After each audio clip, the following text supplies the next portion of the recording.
Art Schoeller grew up in Norwalk. After graduating with a BS in computer science from Brown University, he and his wife Jane moved to Westport in 1983. They headed to New Jersey for his work with AT&T, but returned here in 1997. Art also worked for Microsoft, Dictaphone, Gartner Group, Yankee Group, and Forrester. He's active in the Saugatuck Church and Boy Scout Troop 36. But he's here today as president of the Greens Farms Association.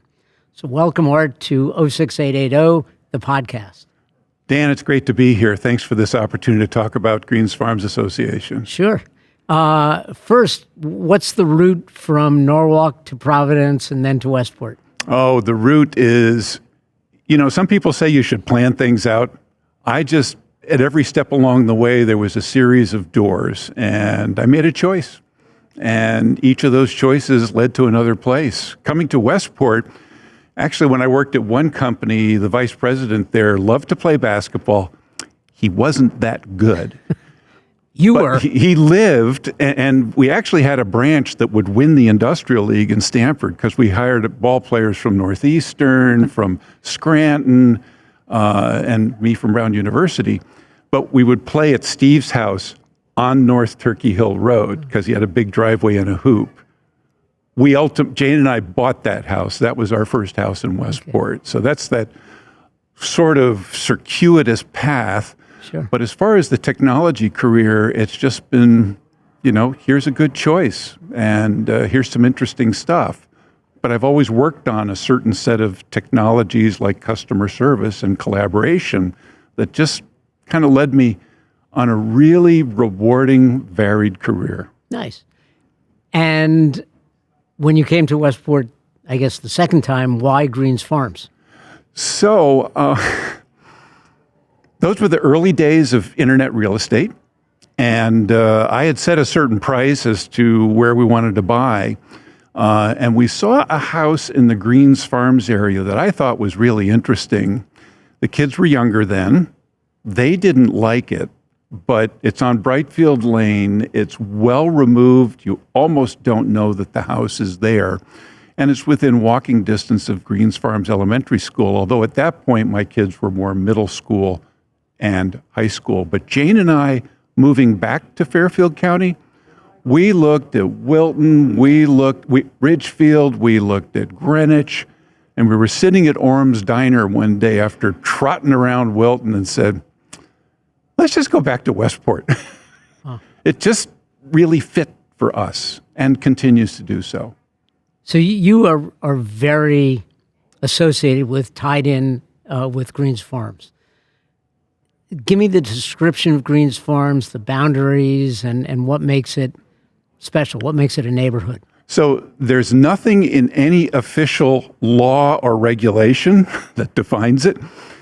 But generally speaking, Greens Farms aligns with the RTM District 5. So that's Southport, so the border with Fairfield at Southport, Post Road, and Hills Point, down to Greens Farms Road. There's some older maps where you can see that Greens Farms goes north all the way up to Long Lots, but that's kind of how we keep it. Now, although there's that one multifamily development that's called 1177 Greens Farms that's on the north side of the Post Road. I actually had a realtor call me up and say, Art, that's not supposed to be called that. Can't you do something about it? And I said, I don't own the name. But that's generally the area. Yeah. And what makes it special? So if you go back in history to the 60s, there was a fair amount of open space all across Westport. But the homeowners in Greens Farms said, and at that time the town was sort of encouraging and incentivizing commercial development. There was what was known as the triple Ds, design development districts, where a developer could buy 4 acres and plop down an office building, a shopping mall, or whatever, anywhere in town. So what makes Greens Farms kind of special is it's still a bit more spread out, but still there are smaller roads with smaller homes, like a Cottage Lane, for example. Plus there's the coastline. I'm a huge fan of Bering Hill Beach. In fact, when I was still working, I would start my day by a cup of coffee at Cumberland Farms, right at the corner of Hills Point, go down to Bering Hill Beach, start my day, and then finally go to work at home. So it's a pretty special area. It has retained a lot of its older homes, right? Compared to other parts of Westport? We wish we would retain more, but at the end of the day, there's certainly a number of historical homes that are, thank you, Bob Weingarten, for doing the work to do the plaques and do the research, and the Historic District Commission as far as helping to preserve that. But, there are still some of these fairly unique neighborhoods. We just hope that, they don't get torn down and built up, and as we've seen in some of them. But, there are some of those too. But there's also the larger properties as well that provide a sense of open space. So tell me about, you are the president of the Greens Farms Association. What do you do? So if you go back to when it was formed, it's a very broad charter. Preserve and protect the quality of life in the Greens Farms area, which, oh, wait a minute, how many blanks can you fill in to satisfy that requirement? What we do is to keep our eyes open for any things that are going to impact the quality of life in the Greens Farms area. This can be traffic, it can be flooding, it can be the ongoing tension, if you will, between commercial properties abutting residential properties. And quite typically, that's along the post road. It can be public safety. Traffic is an ongoing concern.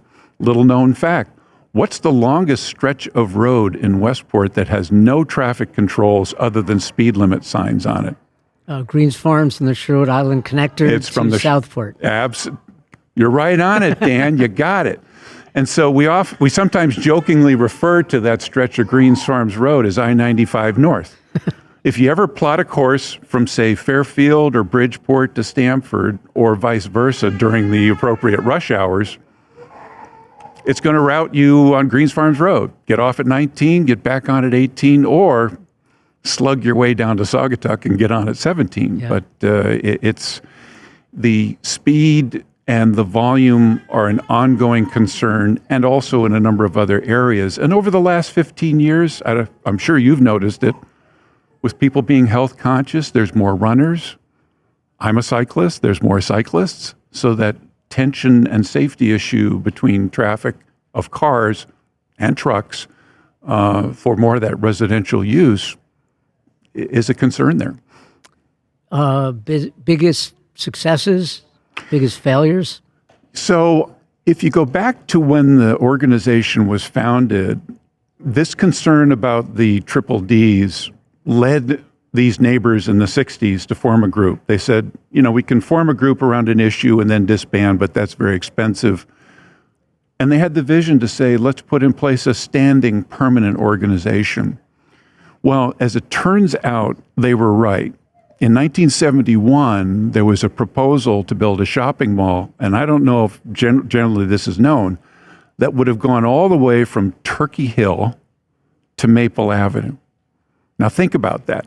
That's a pretty long stretch of the post road and would have fundamentally changed that entire area of Westport, especially the impact on Greens Farms. So they banded together to fight that one and succeeded. Another big success, again, based on the triple Ds, was Nyala Farms. In place today is a special permit that was negotiated and led by Greens Farms Association that limits the building height, number of parking spaces, and also the 22 plus acres of open space. That's privately held land. For people who don't know, Nyala Farm is the Bridgewater headquarters right off exit 18. Yeah. And that was originally Stauffer Chemical. That's correct. And so it was Stauffer that, it was the discussion and negotiation with. Those regulations or special permit cannot be changed unless there is a 75% vote from the abutting neighbors, of which there's about 22 listed properties in that special permit. So that was... It's a big property which very few people know exists. It's shielded well, and that meadow, that Nyala Farm meadow, abutting Greens Farms Road, has been kept the way it was 50 years ago. And those stipulations as to how it is to be kept, not just open space, but, just maintaining it the way it is all in that special permit. So that's, one of the big victories, if you will. If there's one where we came up short, more recently, I previously mentioned 1177 Greens Farms, which I'm now starting to get used to. That's the multifamily housing that's on the post road right across from Greens Farms School. It was one of the bigger 830G battles in town. In fact, it was kind of discovered that we really, as a town, didn't know how to count units for 830G, but it was one that helped push us over the line for the moratorium. I'm a great believer in early engagement so that before things become polarized, you can have a discussion. In the long run, we wanted a smaller structure, basically one less floor. Towards the end of all the deliberations, I think it was the last planning and zoning meeting, the attorney came up to me during the break and said, had you spoken to us earlier, we might have been able to work something out. So, we were a little bit late in getting involved in that. John Suggs did a lot of research on that one too. I got to give him credit. But, and so is that really a failure? At the end of the day, it's something where we could have done something had we gotten involved earlier and made it maybe a less obtrusive type of development. And that's how we feel we need to work on these things, is that instead of completely opposing, helping to get into a negotiation and a dialogue where we can help shape these things and just come up with solutions that work for all parties involved. Now there are two affordable housing developments that are on the various stages of development. One is between Walgreens and West Parish Road, where the state has a maintenance facility now. And the other is Maple Lane, which is between the train station and Greens Farms Academy. They're still, I think, both fairly early in the process, but where does the Greens Farms Association stand on both of those? So those are very, very early. In fact, the Maple Lane one, the developer has since decided, because mostly what we believe are the, you need to have enough ground and groundwater capability to put in a septic system for 30 apartments. That property is not going to work. And I believe subsequently the developer has discovered that and has bowed out on that one. The other one, again, at the corner of West Parish and Post Road on the state property. The state, we're hearing crickets on that. We'd like to see the right kind of development go in there, a right-sized one. It's not a bad location. We're in discussion with the West Parish neighbors who, there's a lot of, I'll say, mixed emotions about that. They're concerned about traffic. And one of the good news is when Jen Tooker instituted the listening sessions about traffic, that intersection at Hillendale and West Parish is now going to be converted to a four-way stop. In fact, the lines are now drawn to reshape that intersection because there's a lot of uncertainty. In fact, as I was standing there one day talking with those neighbors, there was a car that just went blasting through because it was the non-stop stop sign portion of that intersection. So it's important to bring people together to have dialogue to shape solutions. We certainly would want to have the affordable housing question solved. That said, and with some of the legislation that's going on at the state right now, some of those bills, such as the fair share legislation, it would require us to build thousands of units to achieve affordability. You had Matt Bandel on recently. So, we're in favor of local control, In fact, we're having Danielle Dobin speak at our annual meeting coming up, and just better shape these developments so that the parties can achieve a compromise that, not everybody goes away happy, but at least they go away somewhat satisfied. Sure. We're talking about housing, but Greens Farms also includes a train station, a private school, a public beach, and a state beach. And don't count out the Smith-Richardson open space that's managed by the Audubon Society. Right. So there are incredible pieces of infrastructure, some of which is open space, some of which is certainly the Greens Farms train station. That's one of the other bills, is the, Live, Work, and whatever is the name of that bill, that would allow for development of affordable housing within a half mile of a train station. So we're a little concerned about that one too. Although, if you look at the half-mile radius around the Greens Farms train station, you got I-95, you got Metro North, you got the station itself, you have a lot of wetlands. There's actually a number of, the choices are fairly limited, but still you've got 830G, where a developer can come in and buy a property and say, boom, I'm putting up a 5-story building. Yeah.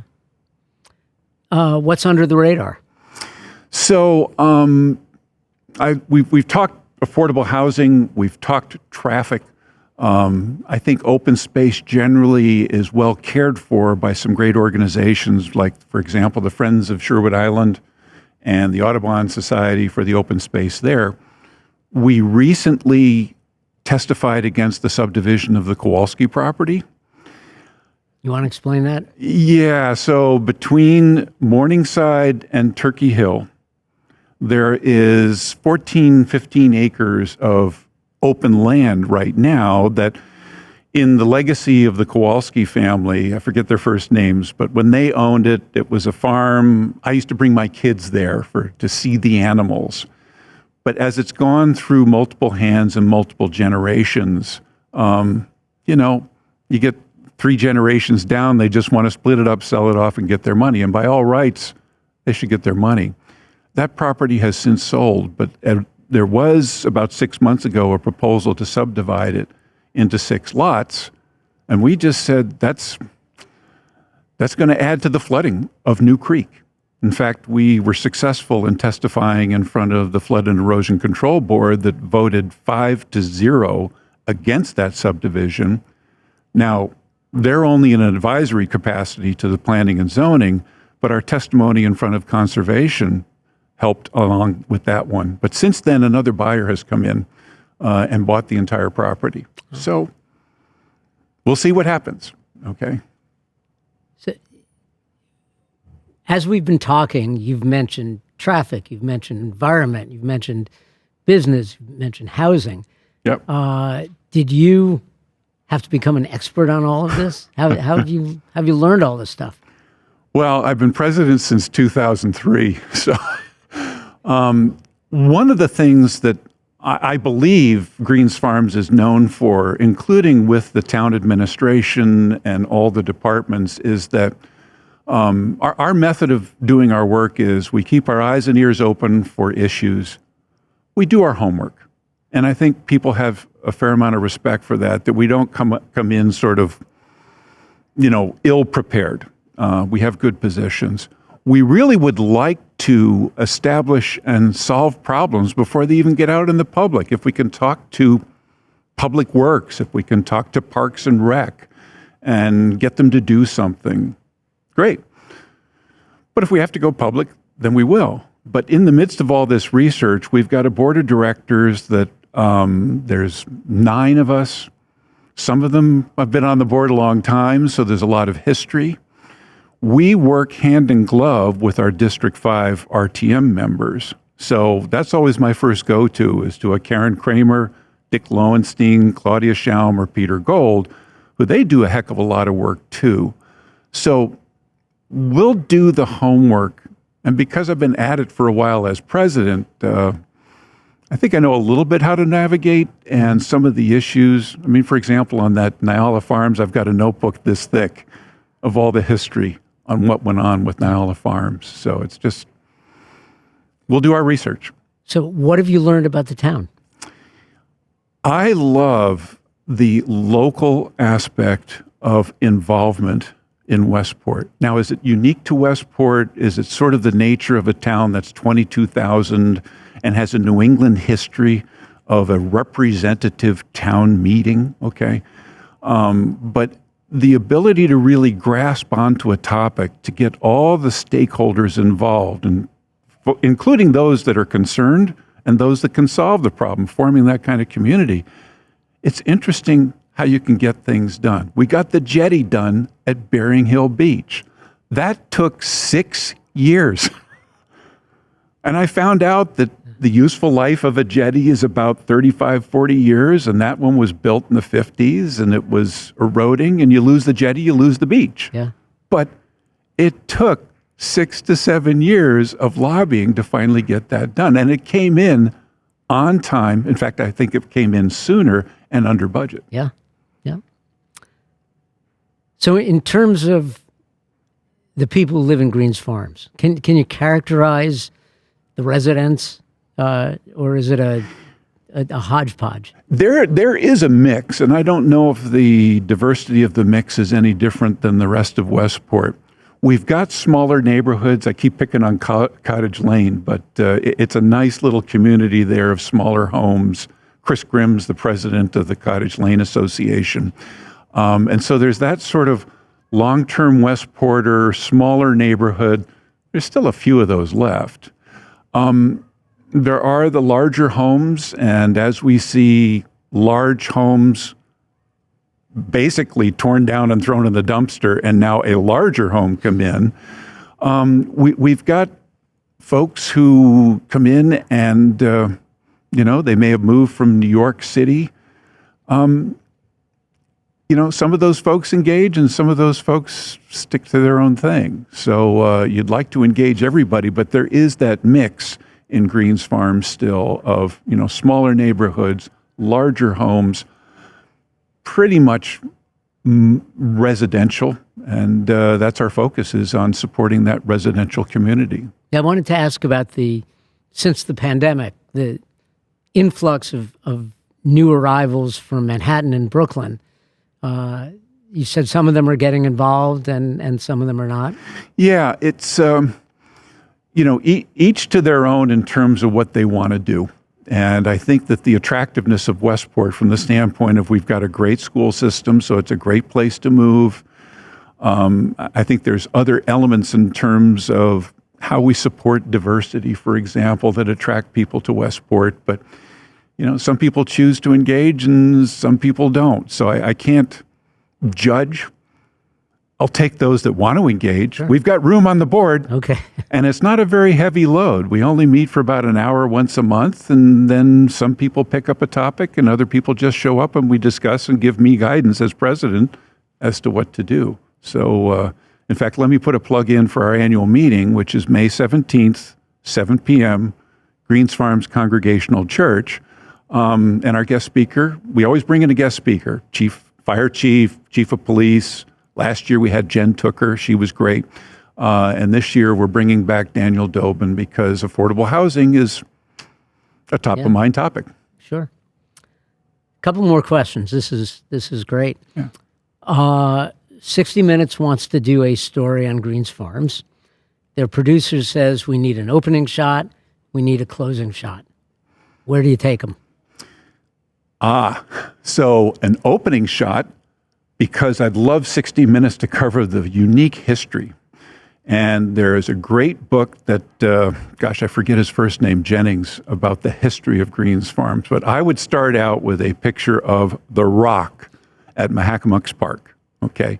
That is where, the Greens Farms, Bankside farmers started to develop that community. It's the first location of the Greens Farms Congregational Church. There is a wonderful, wonderful history in terms of the evolution of Greens Farms. So inserting that part of a 60 Minutes story, that would be the place to start.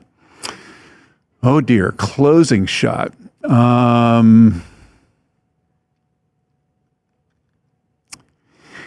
I would still I think that a shot of the Kowalski property and its open space right in the middle there tells some of the story of more of the openness. Now, granted, these are larger properties, so they're larger homes and tend to be pricey, but that's part of what's Greens Farms is that open space and larger properties. But I'm hoping that whoever is the purchaser of the Kowalski property will kind of bring back a little bit of the farm element. I mean, we've got Wakeman Farms, fine, but I think that it's a pretty soggy piece of property, and it's hard to do something else with it.